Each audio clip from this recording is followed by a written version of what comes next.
Havey ba or Best in National Costume ang isinuot tsaka ang pinesenta ni Gabrielle Basiano para sa Binibining Pilipinas or hindi? Kaya Havey ba or Waley?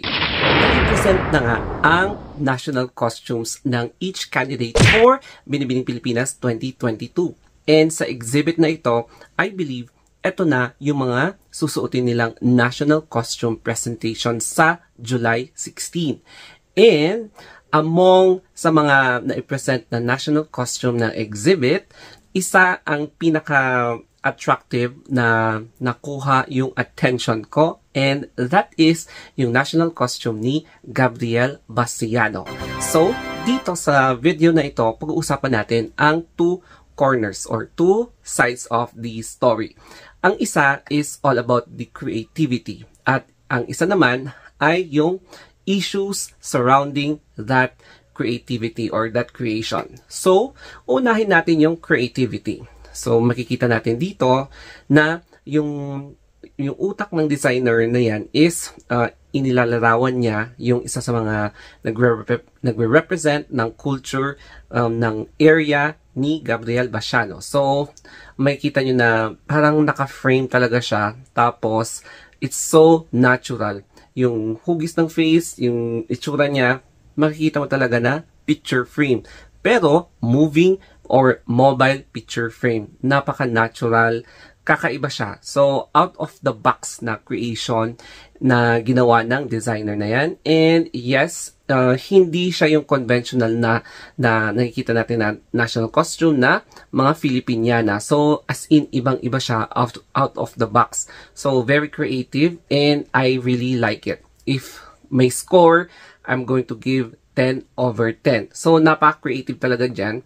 And, ihiwalay muna natin yung religious na issue about that creation. So, makikita natin na, wow, kakaiba talaga siya. And, parang simple lang siya, but then, hindi mo inaalis yung mata mo sa creation na ito. And then, dumako naman tayo sa isang other side of the story, which is all about yung issue corresponding sa creativity ng national costume na sinuot ni Gabrielle Basiano, which is nagtatouch mainly on the religious na values and aspects. Ang dami kong nakikita na comment na parang kinokontra niya yung religious conservatism na ina-embody ng ating conservative culture. Tapos, ang dami din na nagsasabi ng blasphemous, yung mga ganon. And then, ang dami din nagsasabi na it's against Christianity kasi parang binabastos yung image ni Mama Mary. So, yan yung mga issues na confronting sa sinuot ni Gabrielle Basiano na national costume. And, syempre, hindi na niya may aalis yung national costume na yan or hindi na niya mapapalitan na yan. So, yan na yan. I think, final na yan na gagamitin niyang national costume. And, marami pang magiging comment about yung pag-present niya ng national costume na ito.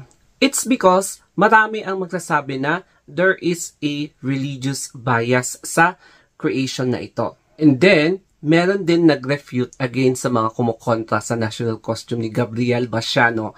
So, ang dami nagsasabi na porque umaariba daw siya sa pagka-conservative culture promotion. And then, kapag titignan mo sa mga post nila sa social media is malalaswa, mga negativity, mga toxic. Kaya, mostly daw na kumukontra is all about hypocrisy. Kaya, whatever it is, ladies and gentlemen, yan na po ang susuotin ni Gabrielle Basiano, accept it or not.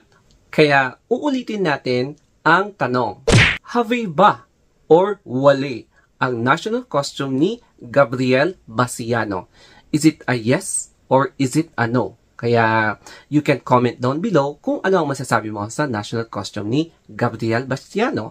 So, dito na nga nagtatapos ang ating vlog. So, if you want more updates from this channel, mag-subscribe lang kayo, The Story of Anthony Vlogs. So, if you want to reach me out or mag-comment, ayan, mag-follow din kayo sa aking Facebook page, Instagram, Twitter, or TikTok, The Story of Anthony. So, hanggang dito na lamang po guys. Thank you and have a wonderful day.